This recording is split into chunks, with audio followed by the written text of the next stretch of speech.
Hello everyone, welcome back to my channel Pannalaksha. So ఈరోజు ఈ వీడియోలో మనం ప్రాంప్ట్ ఇంజనీరింగ్ కోర్స్లో చూద్దాము. ఈరోజు కంటెంట్స్ వచ్చేసరికి safety and guardrail prompting and meta prompting. అసలు ఈ సేఫ్టీ అండ్ గార్డ్రెల్ ప్రాంప్టింగ్ అంటే ఏంటి, మెటా ప్రాంప్టింగ్ ఏంటో క్లియర్గా చూద్దాము. సో ఫస్ట్ వచ్చేసి safety and guardrail prompting. First safety అంటే ఏంటి, ఇన్ జనరల్ వర్డ్స్లో సేఫ్గా అని అర్థం. గార్డ్రెల్ అంటే ఏంటి, ఒక లిమిట్స్ని సెట్ చేయడం, ఒక బౌండరీస్ని సెట్ చేయడంని గార్డ్రెల్ అని అంటాం. సేఫ్టీ అండ్ గార్డ్రెల్ ప్రాంప్టింగ్ అంటే ఒక ఏఐని బౌండరీస్ క్రియేట్ చేయడం, ఒక ఏఐకి ఇల్లీగల్ కంటెంట్ ఇవ్వద్దు అని ఇన్స్ట్రక్షన్స్ చేయడానికి ఈ ప్రాంప్ట్స్ అనేటివి మనం యూస్ చేస్తాం. ఏఐని సేఫ్గా కంట్రోల్లో ఉండి దాన్ని కంట్రోల్ చేసే ఆపరేటింగ్ సిస్టమ్ ఉంటుంది కదా, అప్పుడు ఇలాంటి ప్రాంప్ట్స్ని డిజైన్ చేస్తాము. ఓకే, సో ఇక్కడ రాసాను, ఏఐని సేఫ్గా కంట్రోల్లో పెట్టుకోవడానికి మనం ఈ సేఫ్టీ అండ్ గార్డ్రెల్ ప్రాంప్టింగ్ని ఎక్కువగా యూజ్ చేస్తాము.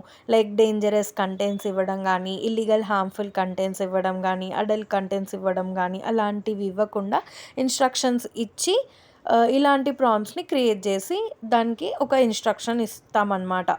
ఇంకా సింపుల్గా చెప్పాలి అంటే సేఫ్టీ, ఏఐకి సేఫ్గా ఏం అడగాలి, ఏఐ ఏం ఇవ్వకూడదు, ఎలాంటి కంటెంట్స్ ఇవ్వకూడదు అనేది ఎక్స్ప్లెయిన్ చేస్తే దాన్ని సేఫ్టీ అండ్ గార్డ్రెల్ అంటారు. Next meta prompting.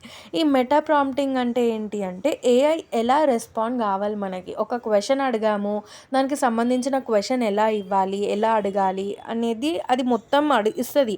ఇప్పుడు నేను ఎక్స్ప్లెయిన్ ఫోటోసింథసిస్ అని ఇచ్చాను అనుకోండి, అది నార్మల్ ప్రాంప్ట్ అవుతుంది. అదే నేను explain photosynthesis for a 10th class student and act as a teacher, explain with a diagram and procedure అని ఇచ్చాను అనుకో, ఇది మెటా ప్రాంప్టింగ్ అవుతుంది. ఎందుకంటే ఒక ప్రాంప్ట్ గురించి ఇంకొక ప్రాంప్ట్ని ఇస్తాము, దాన్ని మెటా ప్రాంప్టింగ్ అని అంటాము. Okay, so role, style, format, output ఇవన్నీ ఉంటాయి మెటా ప్రాంప్టింగ్లో.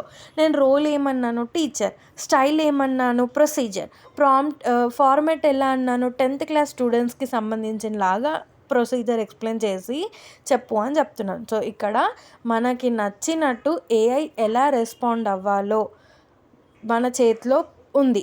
ఆ ప్రాంప్ట్ దానికి ఇస్తే ఆ విధంగా అవుట్పుట్ అనేది మనకి ఇస్తుంది. ఓకే, ఇంకా సింపుల్గా చెప్పాలంటే ఏఐ ఎలా రెస్పాండ్ అవుతుంది, ఈ విధంగా రెస్పాండ్ అవుతుంది. మీరు చాట్‌జిపిటికి వెళ్ళి ఎక్స్ప్లెయిన్ ఫోటోసింథసిస్ అని కొట్టండి, ఆన్సర్ ఎట్లా ఇస్తుంది. అదే explain photosynthesis for a 10th class student, act as a teacher and explain with a diagram with procedure అని కొట్టండి, ఎట్లా వస్తుందో చూద్దాం. సో అంతే ఈ video. Thank you for watching. Please subscribe my channel.